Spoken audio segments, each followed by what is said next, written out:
La physio, c'est pas populaire. Moins de 2% des gens ont le réflexe de consulter en physio lorsqu'ils ont une douleur.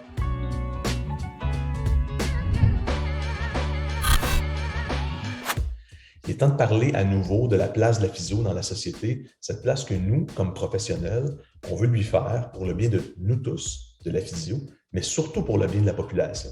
Mon fils écoutait un dessin animé hier et la dernière chose que le personnage a fait avant d'aller se coucher, alors qu'elle dormait chez des amis, c'est de se brosser les dents.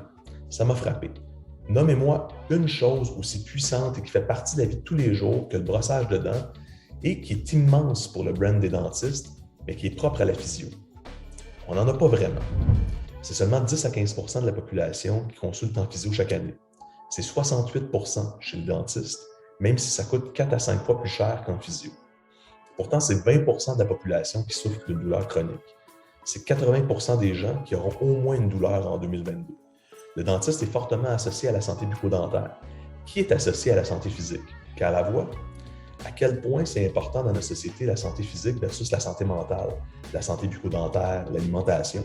Ça prend une place importante, mais personne n'a vraiment son monopole.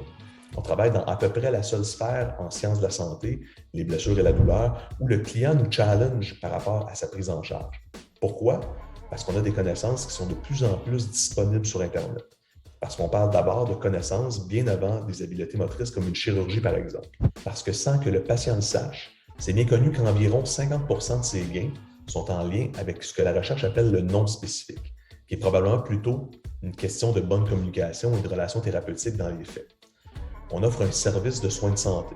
Pour qu'une personne consomme un service, peu importe lequel, ce service doit répondre adéquatement à au moins un besoin. Qu'est-ce que les gens veulent d'après vous? Pourquoi consultent-ils? À quoi s'attendent-ils comme traitement, voire comme expérience quand ils vont dans une clinique de physio?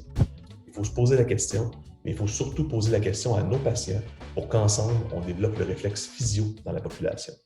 À bientôt!